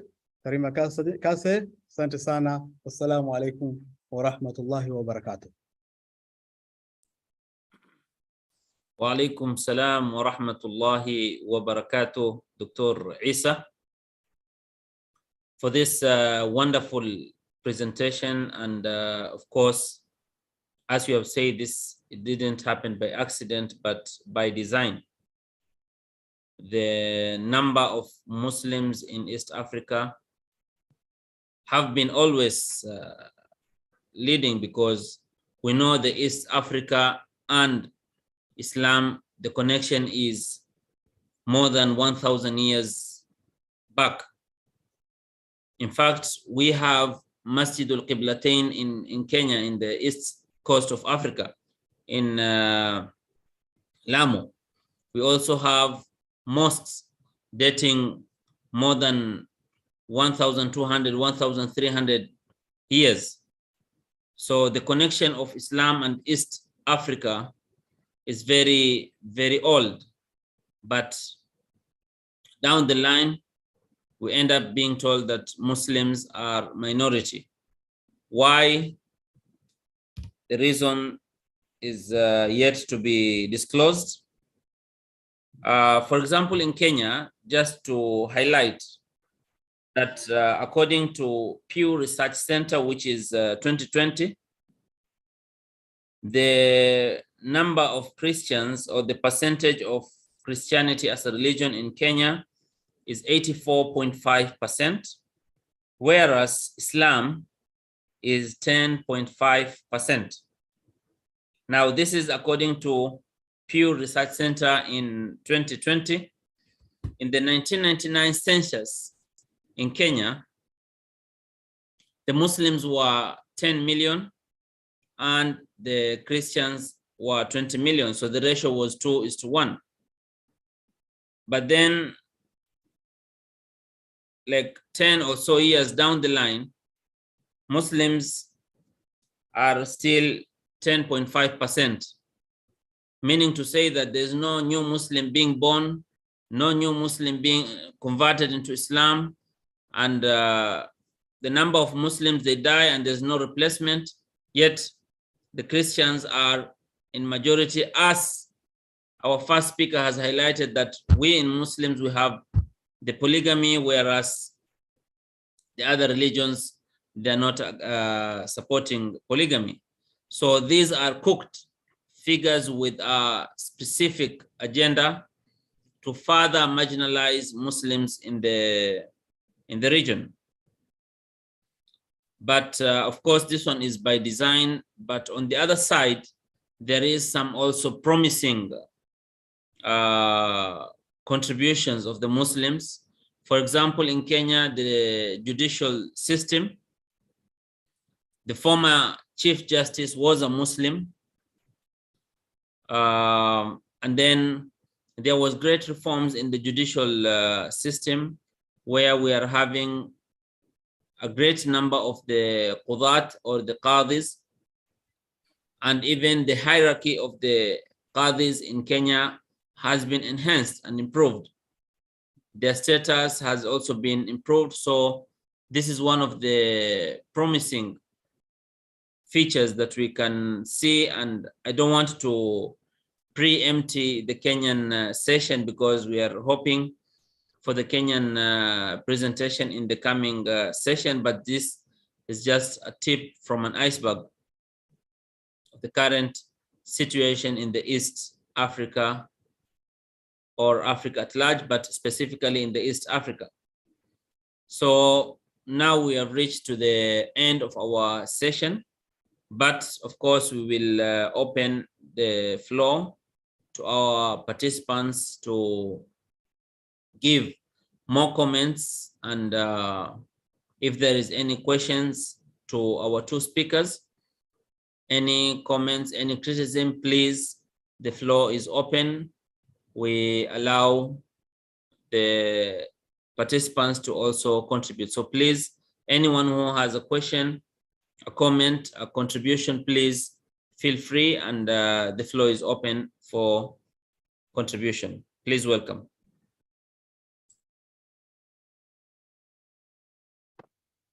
May I say something? Please, with pleasure. Okay, I'll be contributing on the challenges facing Muslims in South Africa, Muslim minority. Sometime, I'm not sure when.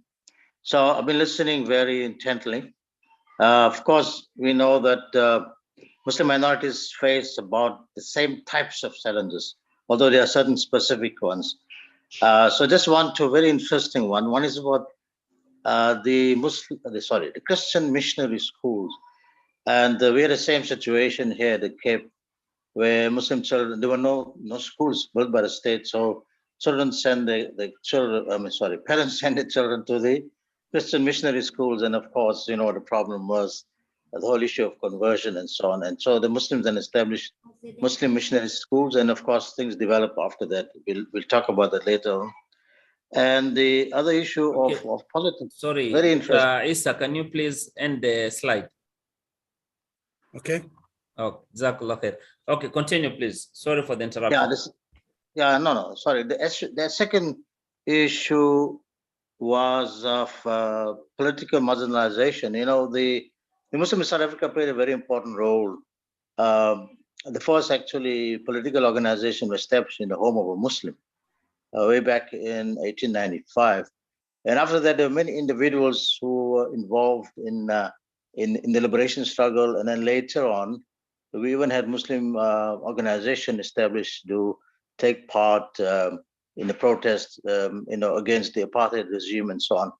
And so after 1994, when we had transition, many of the Muslims actually found themselves in parliament, ministers and so on and so on. But now, as time has gone on, Muslims are being marginalized. Of course, say all non-blacks are being marginalized, and includes the Muslims. So we find probably just one member in the national parliament, only one Muslim member. So, minister. So it's very interesting, the marginalization in politics, of course, for different reasons, but it's actually happening here as well. Of course, South Africa very unique in the issue of race. You spoke about good relations between Christians and Muslims. I think we don't have a problem, but we have a serious issue with race relations. And that's because of the system that was introduced by the previous government, where people were divided into Africans, Indians, coloreds, and whites, and so on. And so there was very little social interaction. So today, the race issue has become very prominent because the whites were dominant in this country.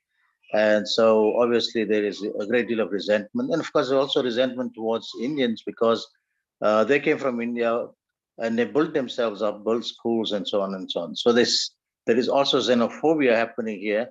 There are a lot of people coming from African countries and people here are seeing the Africans and the Indians taking their jobs and so on. So we have a xenophobia problem here.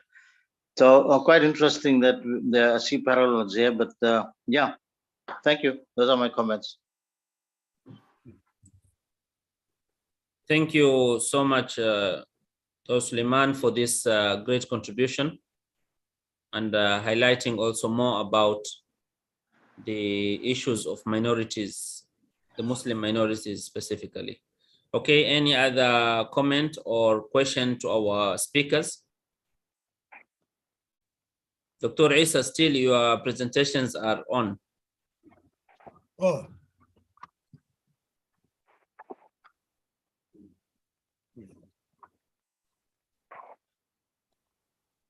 All right. There's one more thing I forgot. Can I mention it? Sure, sure, with pleasure. Okay. You see, when the people were exiled, in fact, they were brought as slaves. Muslims were brought as slaves to this country in the 17th century from Africa, from Indonesia, and from India as well. They came as slaves.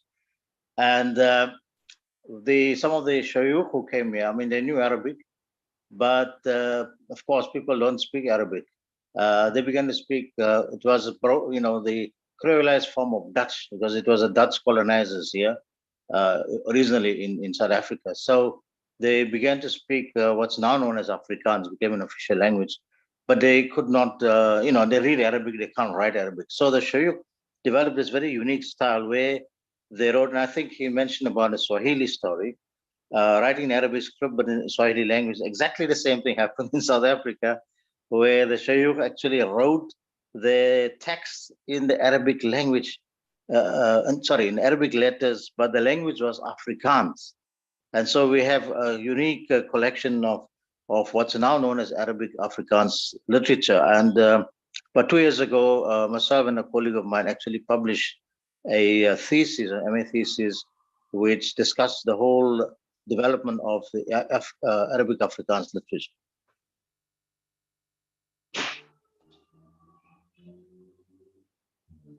Thank you so much. Of course, many of the African languages and even beyond, they were written by the Arabic scripts. For example, Swahili, we are talking also of the Jawi here in the Southeast Asia, where the Jawi scripts are written in Arabic. But then colonization being the key factor, it changed the whole dynamics of Islam and ending up having minorities whom their connection to Islam is dating more than 1,000 years, but unfortunately today they are being regarded as minorities. Okay, any other comments or questions from our participants?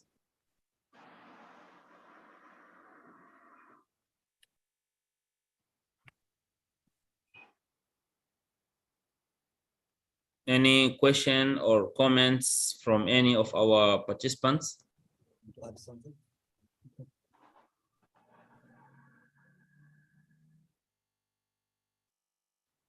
Okay, so I think there's no more questions from our participants. This is a testimony that the presentation was crystal clear and very beneficial, alhamdulillah. So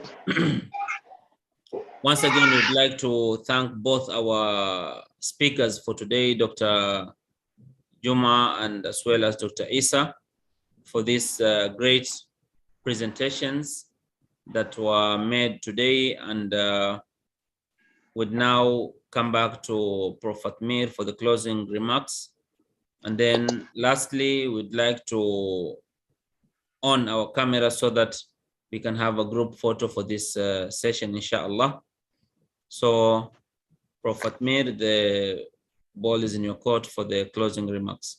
Thank you very much, Brother Awad. So I'd like to thank both the presenters, Dr. Isa and Dr. Juma, for this wonderful information. And I believe that this is very important for us to understand the historical background that they were looking at when it comes to the Muslim representation in Tanzania. And beside looking at the challenges that they have mentioned, so they did mention some kind of opportunity that, or if we can say, a way forward, how Muslims are trying to go and to look at the far future. Because when you look at like what was mentioned, like maybe Muslims are looked down by others, and when you look at the majority that are trying to look down at them and the way they consider Muslims and how they brand them, so that shows a kind of weakness among the Muslims themselves. So when you look at this reality, not only in Tanzania, but when you look at other places where Muslims are minorities as well as majority, so we can see this is the gap that we find in the relationship between the Muslims. So the most important thing is, with this information, we'd like to try how to unite ourselves. In a country that we are minority, they said that will make Muslims to get closer with one another. But when you look at the reality as it was presented here, it seems like there is a less opportunity for Muslims to work together. Now, when you look at others, like let's say Christians or other members of the community there, so why they are working together? Let's say, if we look at it from that perspective, so what will make them work together, whereas Muslims they don't have that kind of appreciation towards themselves. So I think that will be another important thing that we have to look at, and maybe this will be how Dr. Isa and Juma will look at it, since they belong to that part of the world. So what will be, let's say, the way forward? That is very important for us. Besides looking at the challenges that we face, but what should we do? Even though they say it is, I don't say that they are not doing anything, but whatever they have done, this is to be appreciated, because when you look at having a university there, and even the schools and Muslims are working, let's say, for the betterment of the community. So this is to be appreciated. This is how I look at it. And what we benefit from this presentation that they have shared with us, it is very important as to know the reality, how the Muslim community is working and doing things in that part of the world. So this is how I look at it, and what will be the contribution. And another thing, we do appreciate, Dr. Isa, and if you facilitate us with pictures, maybe related to the activities that Muslims are having in Tanzania, that would be interesting. That would be very beneficial for us to know the reality, because when you look at the activities that they are, maybe you can say that you have through the websites, but that would be much better if you look at the reality as it is. So that will help us very much, Inshallah, we'll do it. Yeah, when you present the paper, if you that would be great, Dr. Isa. So we'll appreciate, because we are going to document all this series of talks that we have about minorities, and later on we are going to have a showcase about the being of Muslims wherever they are in different parts of the world. So that is our concern here. But as I mentioned, we do appreciate your contribution very much. And looking at what we have shared with us, this is very beneficial, and this I said that this is a very thoughtful presentation that will help us to think about how to come out with a solution, how to reach the Muslims wherever they are. So that is our concern here. And this will open more rooms for the young generation of Muslims, especially intellectuals, how to provide better ways for Muslims to be united. If you look at let's say the institute that we are dealing with, that is related to the unity of the Muslims. So as I mentioned at the beginning, so that is our concern when we have this kind of awareness about Muslims wherever they are. So that will bring us closer to one another by helping one another directly or indirectly. So that is our concern here. So I'm very thankful to both of you, as well as we do appreciate and thank Brother Awad for being the coordinator for this for the Muslim minorities in Africa. So this is the first series that we are listening to, both of you, and there are going to be another 3 series of talks about Muslim minorities in this part of the world. So Alhamdulillah, so we have achieved, even though now we can look at when I see the participants, because now this is the time that everyone is busy with exams and other things, and this is we have very small number, but it is great, because we have benefited. Those few who were attending your talks, they benefited, and we added new knowledge to what we had, the existing one. So I appreciate very much. And on behalf of the Institute, so we thank you very much, both of you, and we are waiting for you to facilitate us with the full paper, inshallah, and what we just mentioned now. Thank you very much. Assalamu alaikum wa rahmatullahi ta'ala wa barakatuh. Alaikum salam wa rahmatullahi wa barakatuh. Once again, thank you very much, Prophet Mir, for this wonderful closing remarks. We also like to thank our great participants and speakers for this session. And this is just the beginning. We'd like to tell our participants that we're having a series of the Muslim minorities in Africa. Our second session will be focusing more on the Kenya and Tanzania and Uganda as well in the East Africa. And then the third session will be for the Southern African part, South Africa, Malawi, and then our last session will be in the West African region, where we'll be having Guinea, Ghana, and more in the West Africa as well, to highlight the challenges that are being faced by all these minorities or the Muslim minorities in Africa. We have had a series of other minorities in other parts of the world, and this is Africa's time. So just to conclude, I'd like to remind myself as well as all the participants with one verse in the Quran that Allah subhanahu wa ta'ala says, وَالَّذِينَ كَفَرُوا بَعْضُهُمْ أَوْلِيَاءُ بَعْضٍ إِلَّا تَفْعَلُوهُ تَكُنْ فِتْنَةٌ فِي الْأَرْضِ وَفَسَادٌ عَظِيمٌ.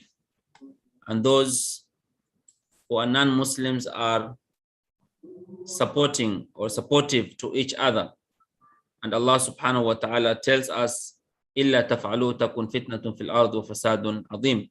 So it's the high time we as Muslims will become very cohesive, we become united, we create a better awareness so that we can speak with one voice as Muslims, highlighting our grievances, highlighting our issues, rectifying the mistakes, minimizing or bridging the gaps in the education, in the government participation, creating a social resilience through our zakat and other microfinance institutions, so that we can have our say and the Muslims, they can take or play an integral part in national as well as international development.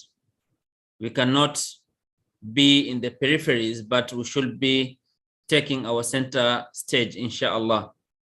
So with that closing remarks, once again, I'd like to thank our speakers, Dr. Juma and Dr. Isa, as well as all our participants for sparing your time from a tight schedule to be part and parcel of this conference. And also we would like to thank our Deputy Director for International Institute of Muslim Unity. We were supposed to be having Prof. Hamza with us today, but unfortunately, due to unavoidable reasons and other commitments, Prof. Hamza couldn't join us. But nonetheless, inshallah, we're looking forward to have Prof. Hamza in our next session, inshallah, which will update you very soon, bi'idhnillah ta'ala. And until then, we're telling you, Jazakumullahu khairan. Asante sana. Terima kasih. Assalamu alaikum wa rahmatullahi wa barakatuh. And before we conclude, let us have a group photo, inshallah. So we hope our team are ready for the group photo session, inshallah.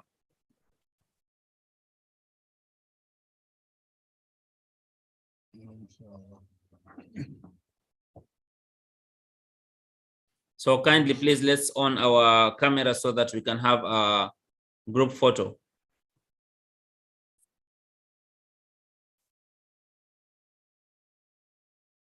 Okay, I suppose, inshallah, we have had the photos from our team. Okay. Okay, Jazakumullahu khairan.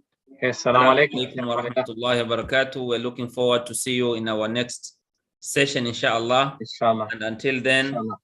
dumtum fi ri'ayatillah. Assalamu alaikum wa rahmatullahi wa barakatuh. وعليكم السلام. شكرا جزيلا. Barakallahu fikum. Tumefurahi sana ni kwa hii presentation, mashallah. Mashallah bwana, unanikumbusha ndugu zako bwana. Unajua vitu nimepokea Sudan. Ndio. وقلت الفضل للمتقدم يعني فضل yenu ni kubwa. ما شاء الله ما شاء الله. Professor Siraj yuko wapi? Mafrudh awe hapa, lakini yale alikuwa na session yake ya Uganda. Okay. Barakallahu fikum. Jazakumullahu khairan, na inshallah tutaona katika sessions zijazo inshallah. Inshallah. Tofiki bado yuko huko? Yupo? Msalimie sana. Inshallah zimefika salamu. Barakallahu fikum ya Hamza. Assalamu alaikum wa rahmatullahi wa barakatuh. Wa alaikum salam wa rahmatullah.